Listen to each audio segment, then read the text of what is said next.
Okay, I did some quick research around companies' ability to uncover and leverage hidden revenue opportunities, especially for those in the B2B space, and I couldn't find much. Sure, I could find data that you might be familiar with, like B2B organizations with tightly aligned sales and marketing operations grew their revenues by 24% faster.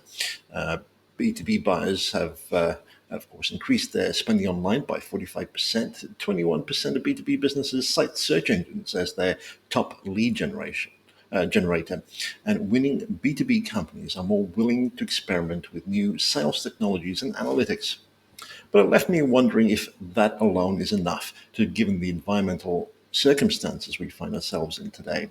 So I'm really looking forward to chatting with our guest whose career has reflected her desire to create sustainable yet profitable revenue growth. Hello and welcome to the Predictable B2B Success podcast. I'm Vinay Koshi and our guest is Julie Brown. Now, Julie, you have more than 24 years of general management, product development, and marketing under your belt. In your current role as Vice President of Industry and Customer Experience at Johnson Controls, you're responsible for drawing strategy, I believe, in your industry-focused solutions, which falls under the portfolio and innovation team. Now, for listeners, your focus includes things like healthcare, higher ed, utilities and government across HVAC, fire, and security. Your background prior to this, of course, spans multiple industries from B2B consulting through to commercial construction and software. I'm curious, Julie, was there a particular incident or event that triggered your career trajectory to what it is today? Wow, it's a really great question. Thank you for having me, and what a great introduction and summary. I would say early on in my career, I had the privileged opportunity to work for the chief customer officer at Alcoa, who had a very specific view of how to work market back and very customer centric on how you build offerings. And it seemed very natural if you listen in a certain way to what customers want, that can map back into powerful value propositions and ultimately to the offerings you bring to the market. And she was in the process of really leading a transformation around that thinking for the Right. enterprise.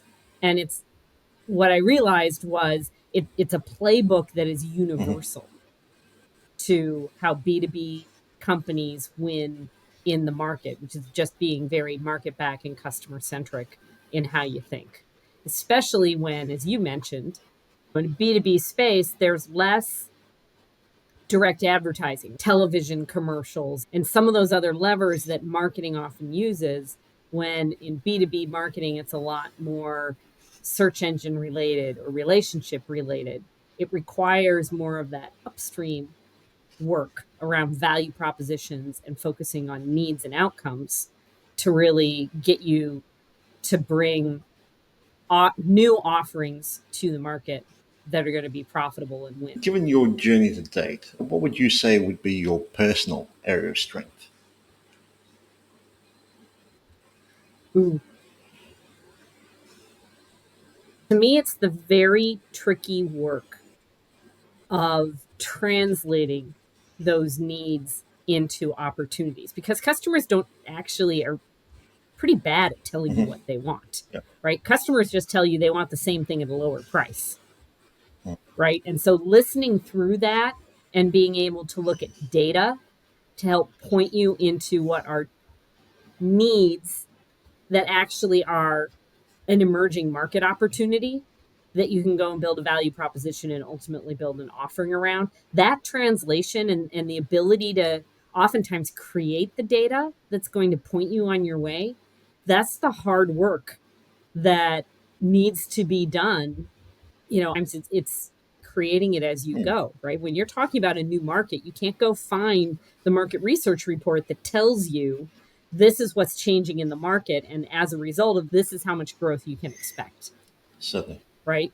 And that's a piece that for me and the teams that I've led over my career that I constantly am circling back Certainly. to. What are they saying? What does that mean? What are those outcomes, the value, and ultimately the profitable growth you can get from it? I wonder if you could elaborate on that a little bit. if I were to ask you this question, in that area of strength, what would you say is something that businesses don't know but should? It's a really smart question. What I would say businesses don't know but should is that there is absolute you can always create the data to help you point the way. It takes really hard thinking. It often takes significant investment to make it work. But even as I look at other companies that I respect and admire right now, they're the ones that are figuring out how to use data to quantify the size of that opportunity before you're making Mm, big bets in it. yep. We're in a world with a lot of data and AI and stuff, but it's realizing you get sometimes some people that are very focused on relationships, which is Mhm. powerful. Ethnography, where you're really touching and feeling what's going on, but that in the middle of that, you can instantiate really good data. You can create it if you're willing to put in the hard work and the investment to get you there. And what would you say would be the challenges that you've observed with traditional market segmentation practices in most companies? That you've hit on a passion subject of mine. I find in B2B that we, many companies often lean upon what I would call traditional segmentation, right? They work around firmographics, right? I'll take my company as an example, right? Johnson Controls, are they a Mhm. hospital? Is what industry are they in? Are they a university? Are they an airport? Right? How big are they? How many square feet do they have? How much money do they spend with me every year? Companies tend to do segmentation around those firmographic elements. And the reality is, one, that really doesn't give you a lot of competitive differentiation. It's pretty easy for everybody else to go and cut market the exact same way. To me, the more advanced thinking is to actually segment the market based upon what customers need. And this was a conversation I had about this time last year with our CEO and the C suite at Johnson Controls. I take an example of a Mhm. hospital, right? You can sit here and go, hospitals are different than universities are different than airports. And what I would argue is that, at least in the United States, but I've even seen this globally, is not all hospitals buy for the same Right. reasons. A hospital, Cook County Hospital in Chicago, which is a publicly funded hospital versus a private hospital system like Mayo Clinic, which has global resources, they don't buy for the same Mm, reasons. So to assume that just because they're both hospitals, they have the same needs and therefore need the same solutions, to me is mm, limiting on the creativity and the value propositions you can create. And what I would push when I work with my teams and I go, if you push even farther, what I would say is a smaller rural hospital in the outskirts south central France that's maybe only got 50 beds in it may have more in common with a small rural school than it does with the big hospital in mm, Paris, because they're both smaller and they're looking at their budgets and they don't have the same number of personnel on site to be able to support what they're doing in their buildings. And to go, it for some people, it's a real brain bender to go, what do you mean you're going to put hospitals and universities and airports in the same bucket? This bucket is really interested in price, and this other bucket is really interested in innovation, and this third bucket wants white glove mm, service. And what size they are and how much they spend with you often has very low causal correlation to that. I had a conversation with a customer. It's a school district in central Ohio in the United States, right? Just small. And he's pushing hard on innovation because to him, innovation is the way that he solves and delivers to students a learning outcome that they can't afford to do differently because they're small and rural. And normally you would Yeah. assume a small rural school doesn't want innovation. They just don't have that many resources. And yet here I am talking to the superintendents of someone who's pushing us on some of the most innovative thinking that we've got. And to answer your question, I think in B2B, listen, it's easier. It is easier to think in terms of firm. It is easier to go buy a database that is going to go cut the customers by what industry are they in, how many square feet do they have, how much do they spend. That's easier to do than to pull the data together and try and figure out, regardless of those firmographics, their size, their industry, can I figure out what they need? It's harder to do, but if what you're trying to do is drive profitable growth, that's the harder work. That's, in my view, more critical and more successful in driving long term differentiation, barriers to entry, and profitable growth. So this idea perhaps of some Sinek's philosophy of understanding the why behind customer behavior really comes to the fore. I'm curious, do you advocate in order to unpack this why more of a jobs to be done approach, or is there a mix of other elements? Could you elaborate on Yeah, it's a great question. The So jobs to be done is one of mine. I look a lot at need outcomes. And to me, outcomes are the things that your C suite or the highest positions in a customer get measured on, right? If I'm the it? president of a university, right, I'm looking at profitability, I'm looking at student enrollment, I'm looking at graduation rates, I'm looking at job placement rates, I'm looking at grant funding, right? Needs are the things that help you deliver on outcomes.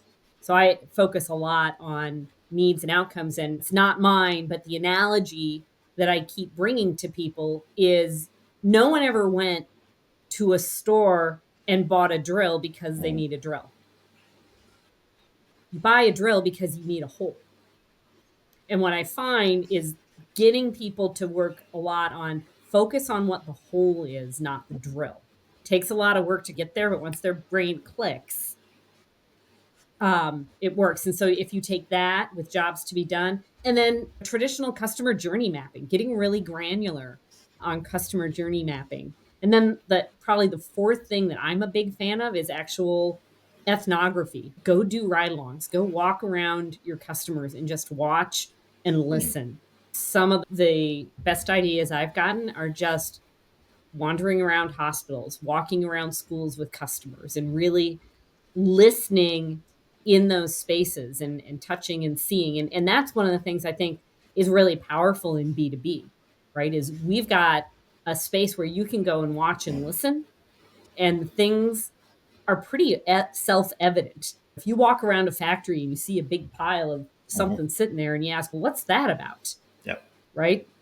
They'll you'll find the issues that need solving for Certainly. customers. I'm curious, though, in your experience, do you find that the ability to ask the right kind of questions to unpack a customer's why, understand their journey, their needs, etc., is something that comes somewhat naturally, or that most marketers are fairly efficient at, or even customer success teams are fairly efficient at, or is this something that needs to be nurtured and developed over time? Certainly, you get better at it as you go. I think those that are in the marketing profession, that's kind of part of their DNA. Asking good, being able to ask good questions, listen to them, delve deeper, asking a lot of what, not do you.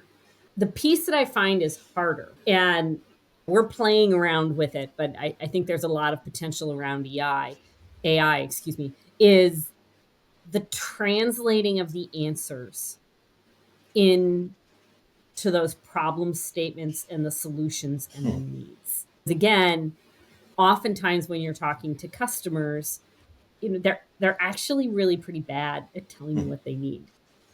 Especially if what you're doing, and the group that I'm in within Johnson Controls is part of our long-term strategy team. I've got a team of customer value leaders who do advisory councils with customers. They do some voice of customer.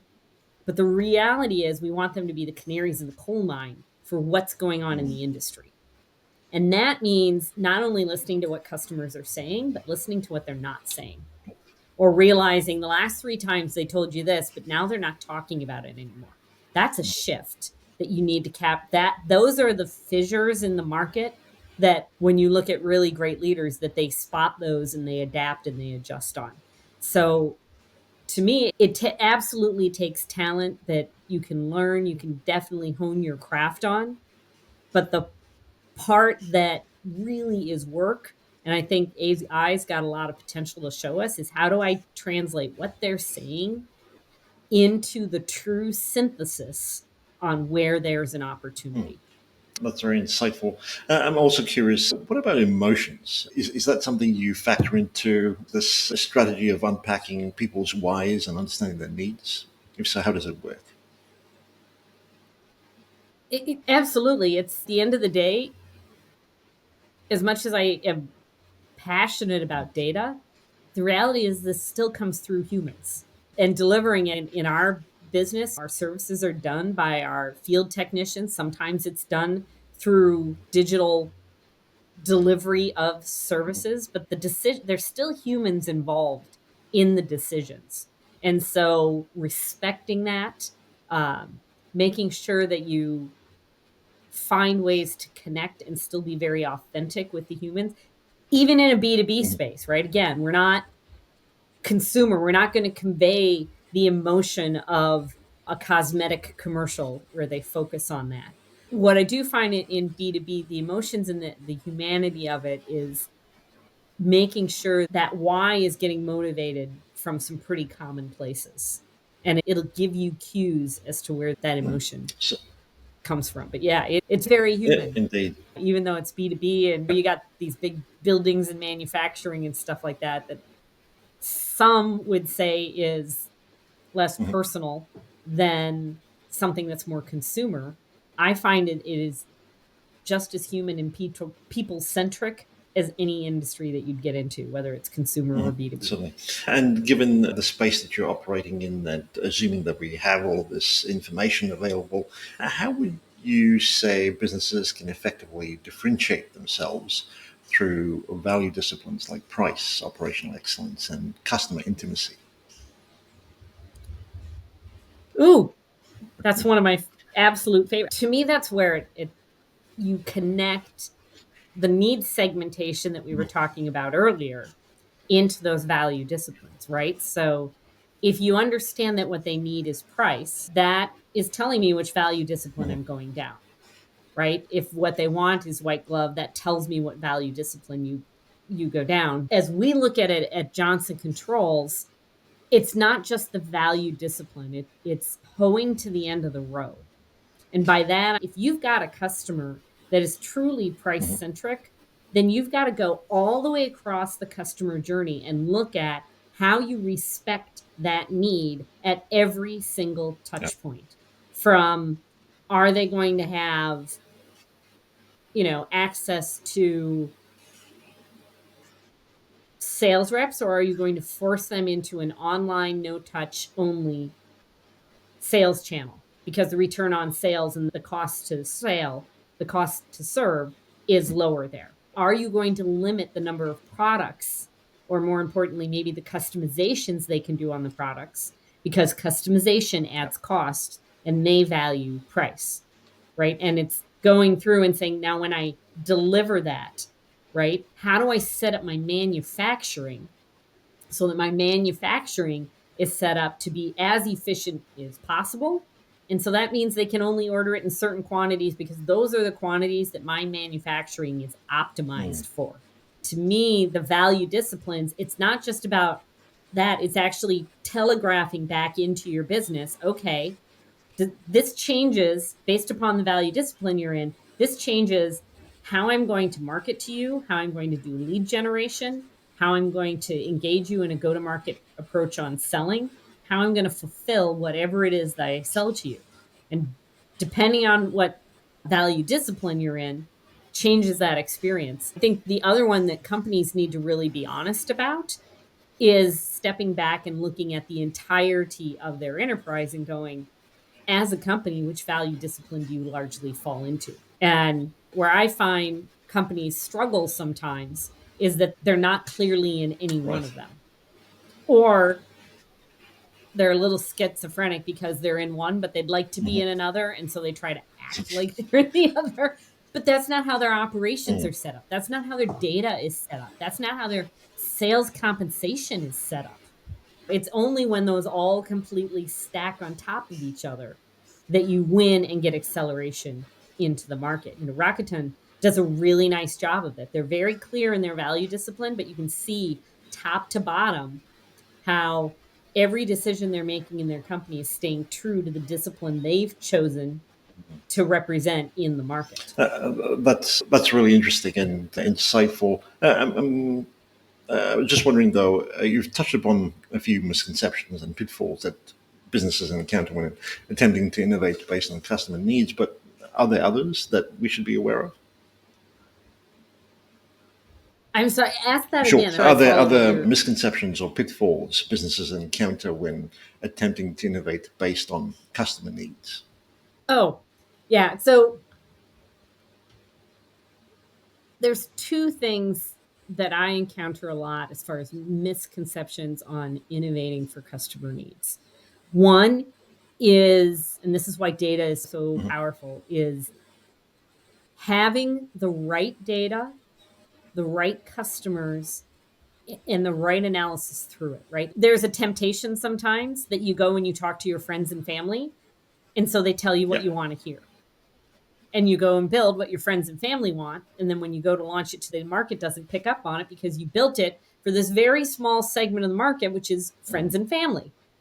And to me, one of the challenges is in listening to those needs, properly assessing how big is that need in the entire market. Are you talking about your friends and family, or are you talking to non customers as well? Right? To really size what's the market opportunity here and how much of that is, in all fairness, internal Mhm. bias on what you're trying to produce in the innovation. The other one, and people much more eloquent than I will talk about having the honesty to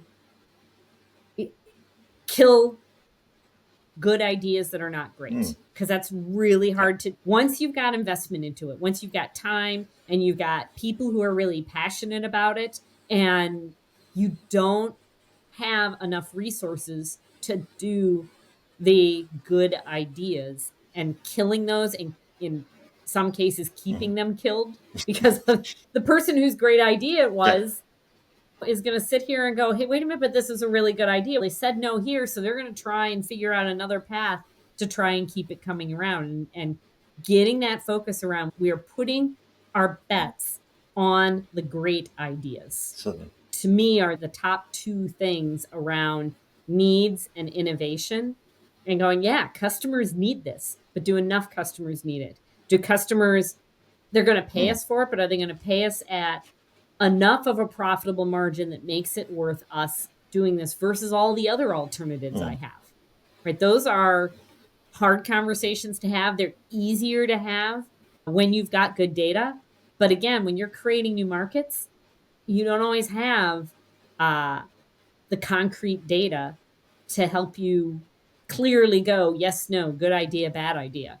And that's where talent and respecting the experience of your peers is really There's key. obviously both a mind shift as well as an emotional shift required in what you were describing, especially as we move towards more of a customer centric approach.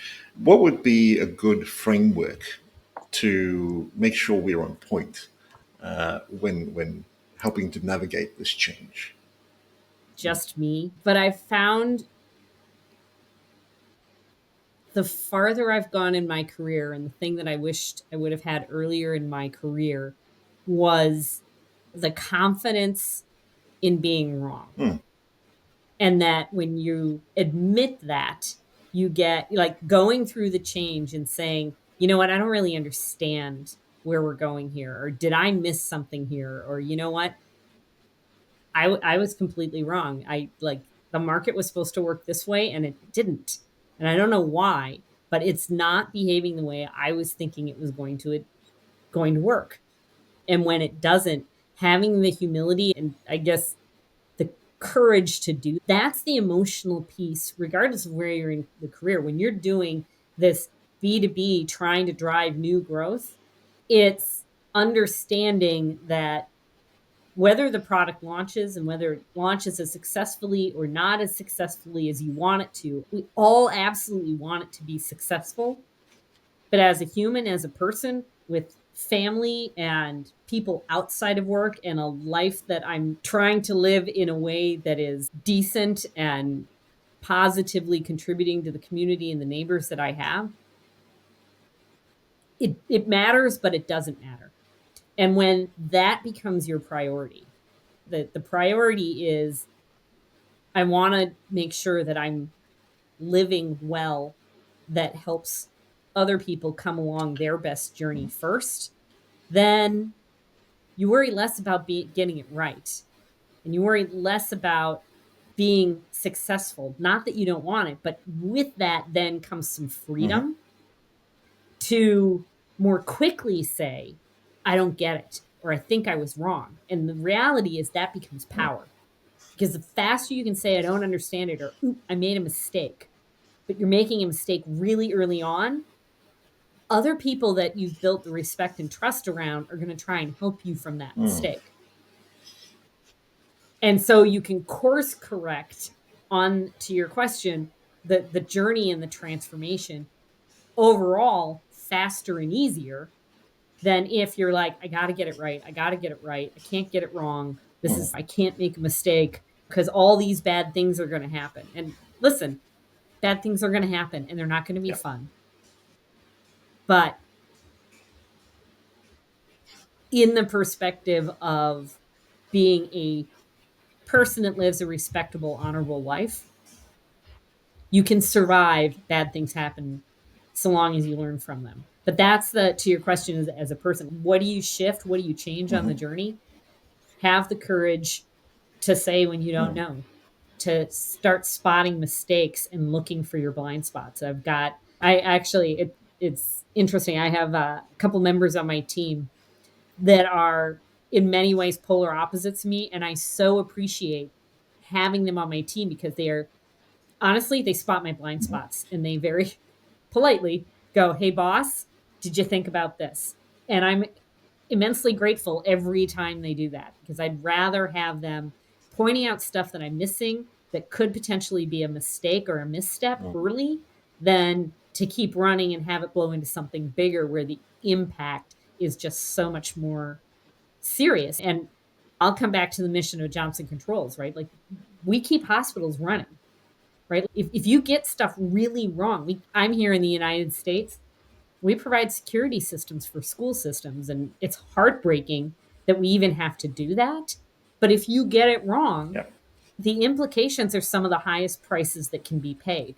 And so I'd rather have people pointing out, maybe you don't have this early so that we can adjust for those mistakes than have something much let a blind spot mean that something falls through the cracks because that's just too important when you've got transportation and healthcare and education and customer missions that really we do pharmaceuticals, right? If you get that wrong, if you don't protect the temperature, pressure, and humidity in some of these pharmacies where they're making drugs, the consequences can be expensive because they've got fantastic controls. They will find out there was a quality issue and it won't go out, but you just don't want it to get there.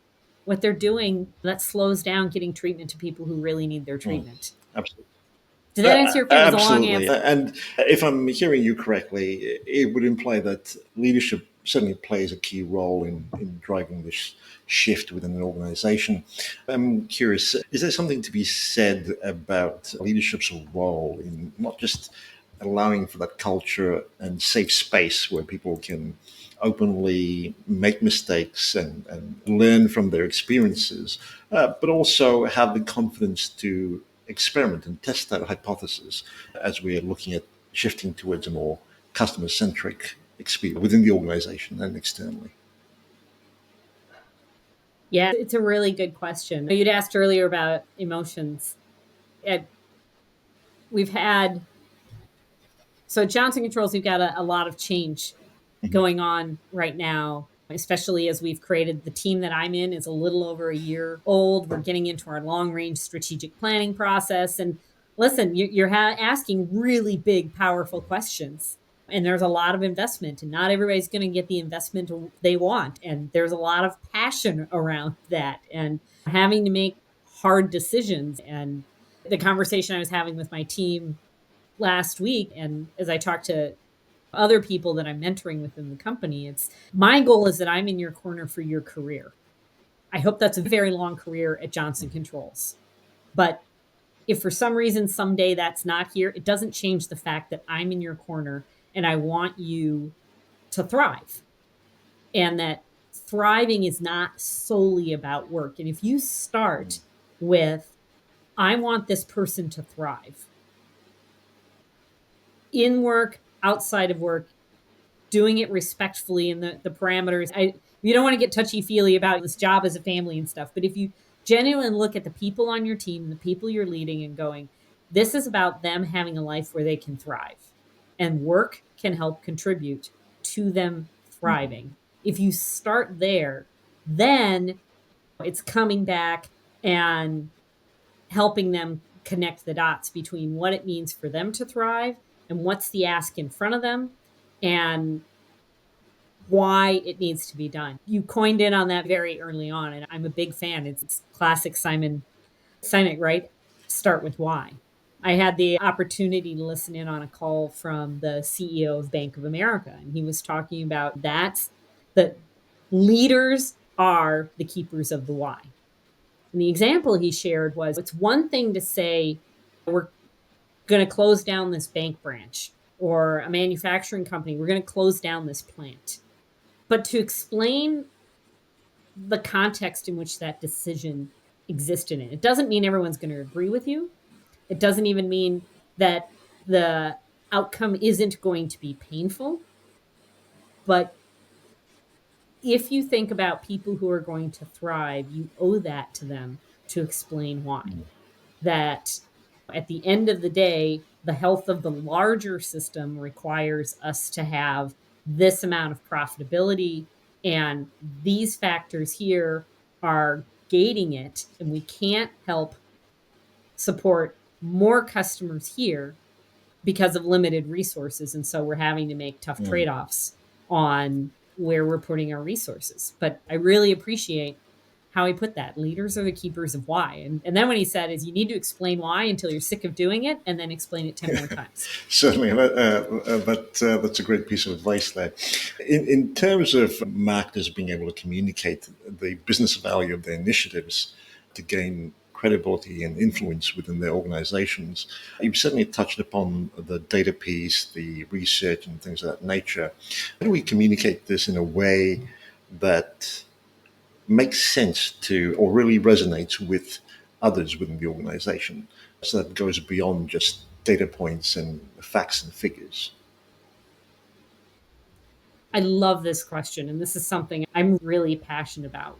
It's an area where I think marketers really are not setting themselves up for Mhm. success. I find typically, not just in B2B, is that for all of the great communication skills they have, they're not fluent in the language of Hmm. business. The language of business is profitability, it's EBIT, it's revenue, it's shareholder, it's earnings per share. And realizing that at the highest level of the organization, that getting the resources and the investment is given to the person who can articulate in the language of business best, that they are the safest, highest return on limited investment. And that decision is not a decision within their silo of marketing, it is a decision across the enterprise. And had a conversation earlier this year at a conference with someone that I was mentoring. And it was like, you look at this trade show and you go, you know what? X many years ago, we used to spend $10 million on this trade show. Look how great we're doing, because now we're only spending $2.5 million on the trade show. That's fantastic. Like, we're still getting all of this. And I'm like, but the CFO is sitting here going, $2.5 million. Do you know what I could do with that $2.5 million if I gave it to IT? Because I know exactly what I would get if I gave $2.5 million to IT.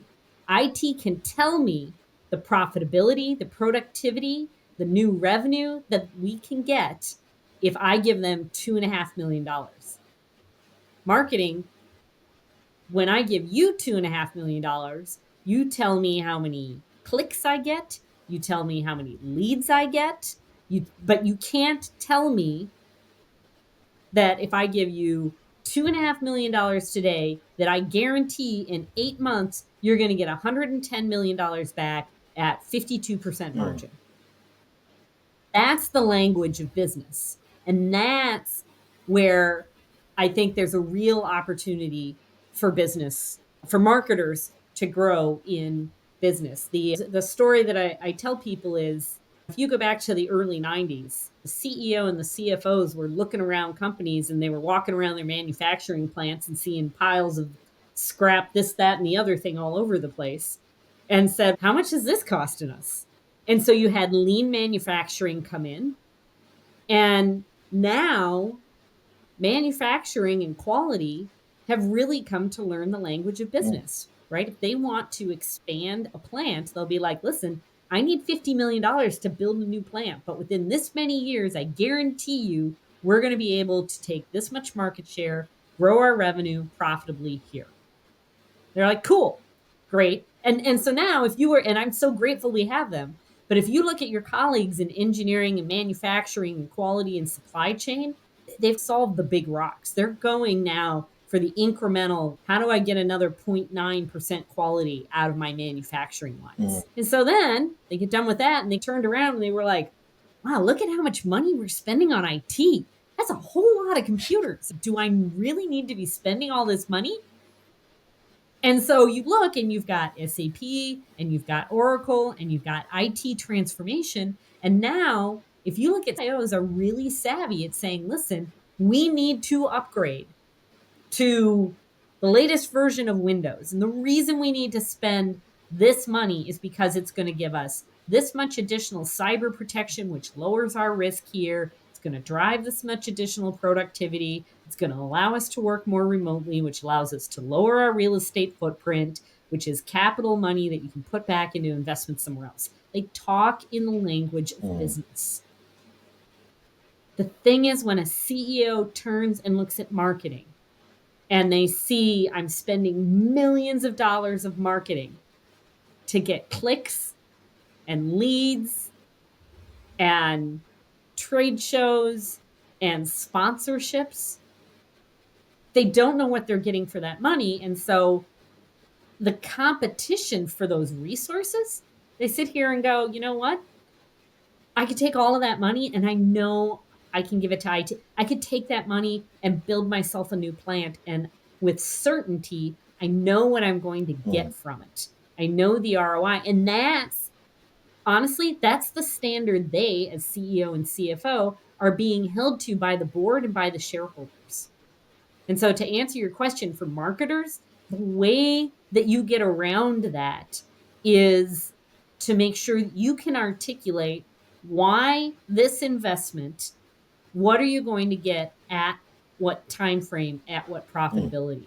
It shocks me how many marketers can't read an income statement and a balance sheet. How many marketers don't listen to their company earnings calls? Like, you want to figure out what the hot buttons are? Go listen to your earnings calls. Go read the financial statements. I really respect a leader when I was at Alcoa that very early on, I was coming from a different industry. And so I didn't understand the financial statements.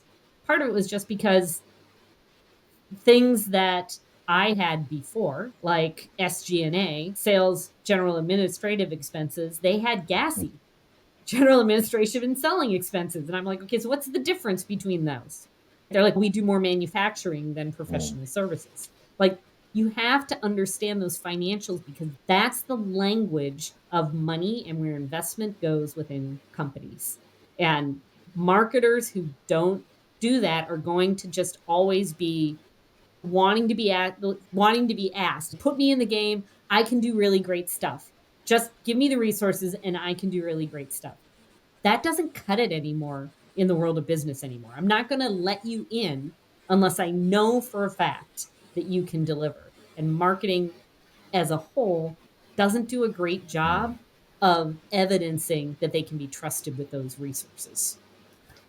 That's in part how you and I got Mhm. connected, right? Mark Stuess over Yeah. at Proof, because that's what they're helping marketers do is put what they do in marketing in the language the CFO will respect and then realize, oh crap, we've been underfunding Mm. marketing, right? Like I gave them $1 million and they did this. If I'd given them 5 million, I would have had Yeah. this. That's immensely powerful, but you have to deliver it in the terms that the finance team will respect. Oh, what about storytelling in this whole gamut of things? There's been a lot of talk about it over the past year or two. Is that something that you still see as a bit of a priority for marketing teams? Absolutely. Oh, yes. If you circle back to we're the keepers Mhm. of why, the most powerful way to deliver why is with Yeah. a story. The most powerful way to make the why memorable is with a story. And that comes back to, yeah, it may be B2B, yeah, it may be manufacturing, but there's still humans in the Mhm. center of it. And the storytelling is what's going to capture the hearts and minds of your customers. It's going to capture the hearts and minds of your own team members that need to help you deliver on it. And my personal style often has a lot of humor that's a little bit self depreciating in how you tell those stories. But it's it's something that it's taken me a long time to learn how to do. I wouldn't even say I do it well, but to come and really appreciate just the power of people who are really good Mhm. storytellers, who can look at a whole bunch of data, who can look at all of those tables and then flip it into something that the people that are talking, the people that are making decisions really resonate with. And doing so in a way, the thing that I find really good storytellers do is in a world where data is king, and it Mhm. needs to be, right? Because we've got scarce resources. So, how do you equitably make decisions on scarce resources? You have to rely on data to do that.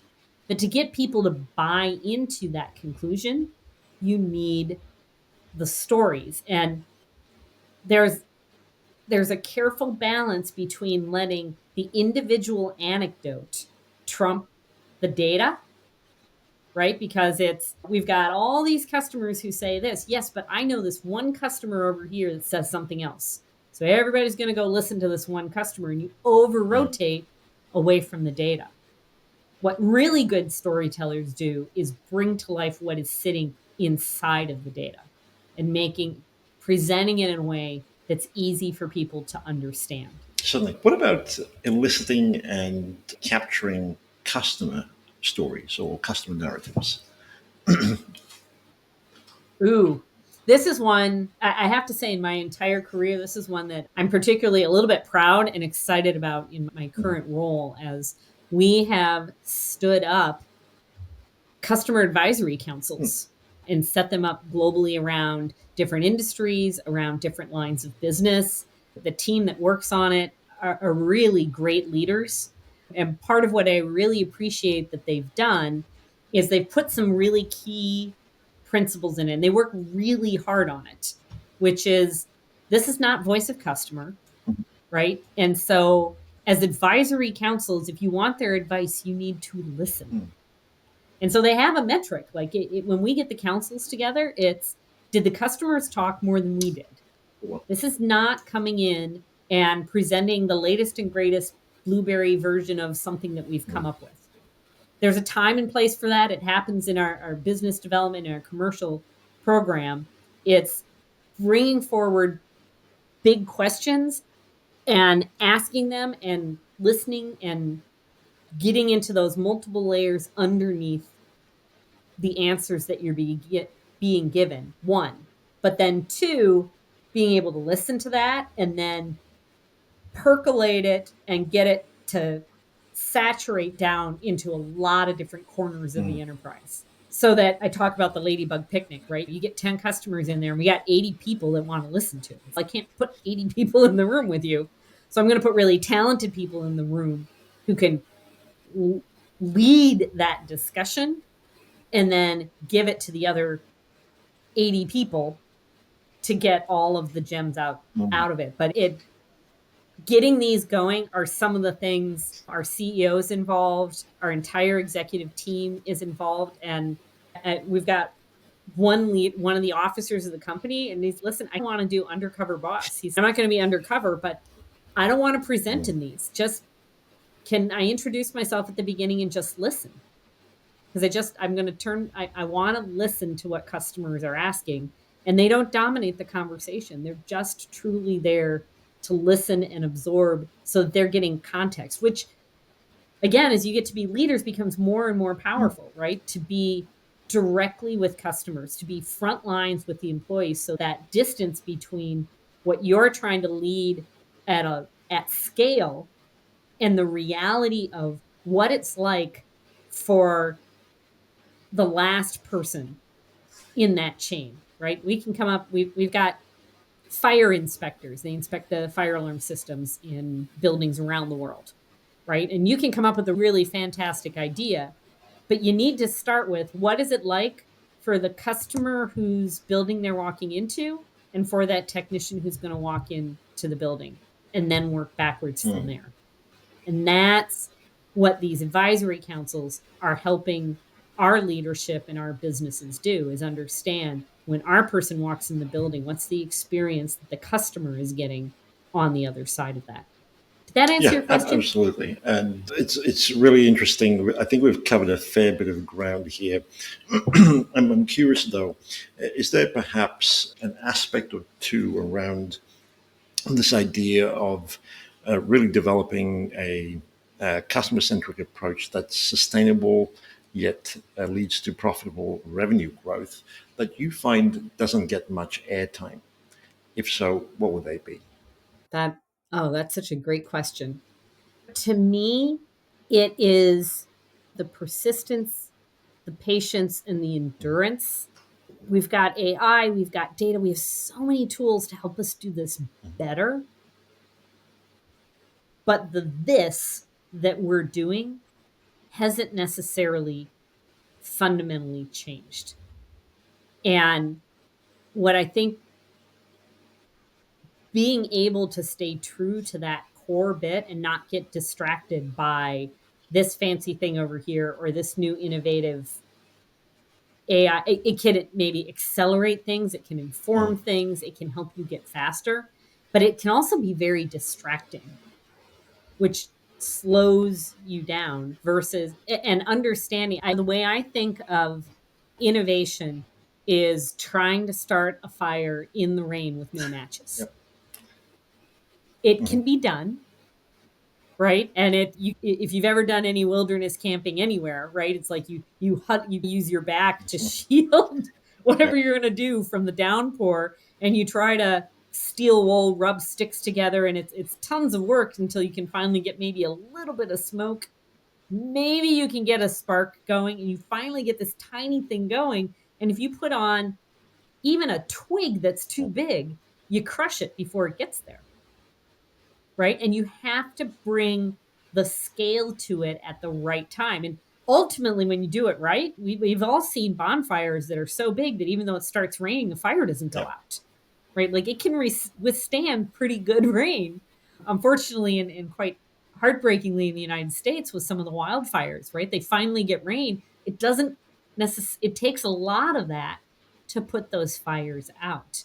And the same thing is true in innovation is understanding that the nurturing and the patience and yes we want scale and you want it bigger and you want it faster and everybody wants like the home run at the double digit growth every single time. The reality is even the big examples you can point to, if you really look at what it took, started with somebody with some steel wool or a couple of sticks, figuratively speaking, hunched over, trying to get a little bit of wisps of smoke going that they could maybe add a leaf to and get the leaf to burn and get a couple more leaves until they very carefully curate this bigger thing until it is the bonfire that can withstand the rain and the Mm, storms in the market. But that patience, and I know we have to listen, it's competitive, it's hard out there. The market dynamics, you're constantly having to adapt and change, but nurturing that as it goes through requires a patience and a focus and an understanding that's what you're doing is you're nurturing the fire when another gust of wind comes out of the mm, side. How do you protect the fire? How do you articulate that now, those resources are great, it's too soon. That's fantastic, it's going to be too big, it's going to mm, kill it right now. And maybe you do need to kill it, but that's, to me, in the core of driving a lot of this, I think the piece that still gets overlooked. Really great innovation is not just this brilliant idea that 4 days later is this product, at least in a B2B mm, context, right? If you're in digital, right? If you're in the software industry, right, that's a different game. But when you're in B2B and I've got manufacturing and I've got lots of people involved, we can pivot, we can adapt very quickly, but it's not like launching a whole new piece of software that you can pump out in 3 weeks if you want to in a digital world. There's parts of that that we absolutely embed in our business, which is probably one of the most exciting things about B2B right now is you see how much digital is coming mm. into it. B2B manufacturing is as high tech as anything you're ever going to get at Amazon and Google or Microsoft right now. That's really Mm. cool. But you still have to nurture that piece through the market and the storms that are already raging out there. Brilliant. This has been very insightful. Thank you so much for doing this. If you were listening to this episode, um, what would you say would be your top takeaway? B2B marketing really has the potential. Let me put this a different way. B2B businesses are desperate for organic double digit growth, and marketing absolutely holds the keys to Mm, doing that. There's really some foundational things that we can be doing to make sure we're given the opportunity to do that. And when we do, and when it's done, we really have companies that bring some pretty powerful things to the market that are real, that help make the lives of the communities that we live in better. But it starts with we've got the keys to organic growth. That's what marketing has. And that's what businesses are looking for. We just need to put the pieces in place to show that we've earned the right and we can absolutely be counted on to deliver that. certainly. If listeners are curious, want to find out more or connect with you, where would you suggest that they head to? I would point them to my profile out on Mhm. LinkedIn. It's actually Julie Zutz Brown, Zutz. Z is in zebra, U T is in Tom, a second Z is in zebra. Julie Zutz Brown on LinkedIn, and happy to connect and help people out and make this larger practice of B2B marketing the best that it can No be. worries. We'll include links to that in the show notes. Julie, thank you so much for doing this. It's been brilliant. My pleasure. My pleasure. Have a great day. Thanks for the No invitation.